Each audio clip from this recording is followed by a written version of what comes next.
YS Jagan Congress party వైపు చూస్తున్నారా? సరైన టైంలో ఇండియా కూటమిలో చేరతానని చెప్పారా? అందుకే తన పార్టీ ఎంపీని రాయబారానికి పంపించారా అంటూ రాజకీయ వర్గాల్లో జోరుగా చర్చ సాగుతోంది. మొన్న కాంగ్రెస్ జాతీయ అధ్యక్షుడు మల్లికార్జున్ ఖర్గేతో వైసీపీ ఎంపీ ఒకరు సమావేశమయ్యారు. దీంతో సదరు ఎంపీ పార్టీ మారుతారని ప్రచారం జరిగింది. కానీ ఆ వైసీపీ ఎంపీ ఫుల్ క్లారిటీ ఇచ్చారు. తాను పార్టీ మారే ఉద్దేశం లేదని తేల్చి చెప్పారు.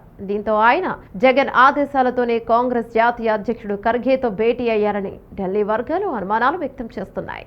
జాతీయ స్థాయిలో రాజకీయ పరిణామాలు శరవేగంగా మారిపోతున్నాయి. రాహుల్ గాంధీ ఓట్ చోరీ అంటూ బీజేపీని ఊపిరాడకుండా చేస్తున్నాడు. ప్రస్తుతం ఆ వార్తలు తీవ్ర చర్చనీయాంశమయ్యాయి. రేపు ఎన్నికల్లో ఇది బీజేపీకి పెద్ద మైనస్ అవ్వబోతోంది అనే విశ్లేషణలు వినిపిస్తున్నాయి. దీంతో మారిన రాజకీయ పరిస్థితుల నేపథ్యంలోనే జగన్ ఈ నిర్ణయానికి వచ్చినట్టు తెలుస్తోంది. ఒకవైపు బీజేపీకి మద్దతు ఇస్తూనే కాంగ్రెస్ పార్టీకి దగ్గరయ్యేందుకు ప్రయత్నాలు చేస్తున్నారన్నది ప్రధాన ప్రచారం. దానికి ఉదాహరణ ఎన్డీఏ ఉపరాష్ట్రపతి అభ్యర్థికి మద్దతు ప్రకటిస్తూనే తన ఎంపీని కాంగ్రెస్ అధ్యక్షుడి దగ్గరికి పంపించడం, అలానే ఏపీలో కూటమి ప్రభుత్వం తనను ఇబ్బంది పెడుతోంది. వైఎస్ఆర్ కాంగ్రెస్ పార్టీ నేతలపై కూడా వరుసగా కేసులు నమోదవుతున్నాయి. అరెస్టుల పర్వం కొనసాగుతోంది. జగన్మోహన్ రెడ్డి కూటమి ప్రభుత్వం పట్టు బిగిస్తోంది. అయితే ఈ విషయంలో బీజేపీ నుంచి కనీస స్థాయిలో భరోసా లభించడం లేదు. 2029 ఎన్నికల్లో సైతం టీడీపీ బీజేపీ పార్టీలు కలిసే వెళ్లాయి. అది జగన్ కి తెలుసు.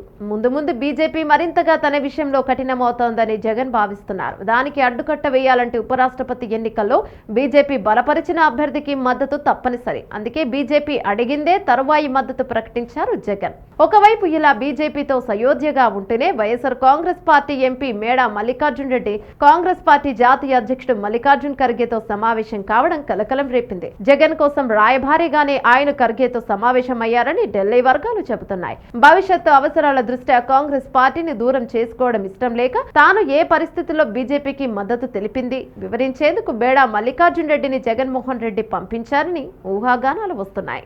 అన్ని రకాలుగా ఆలోచించే జగన్ ఈ నిర్ణయానికి వచ్చినట్టు తెలుస్తోంది. బీజేపీకి ఎంత సపోర్ట్ ఇచ్చినా ఆయనకి బీజేపీ సహకరించే పరిస్థితి లేదు. త్వరలో జగన్ అరెస్టు ఉంటుందని ప్రచారం సాగుతోంది. అదే జరిగితే జాతీయ స్థాయిలో తనకు మద్దతు తెలిపే పార్టీ అంటూ ఉండవు. పైగా రాహుల్ గాంధీ నాయకత్వానికి ఇప్పుడిప్పుడే ప్రజల మద్దతు లభిస్తోంది. కాంగ్రెస్ పార్టీ బలం పెరుగుతోంది. ఇటువంటి పరిస్థితుల్లో భవిష్యత్తు అవసరాల దృష్ట్యా కాంగ్రెస్ పార్టీతో స్నేహం కుదుర్చుకోవడమే మేలన్న నిర్ణయానికి జగన్ వచ్చినట్లు తెలుస్తోంది. అందుకే ఎంపీ మేడా మల్లికార్జున్ రెడ్డిని ప్రయోగించారని ప్రచారం సాగుతోంది.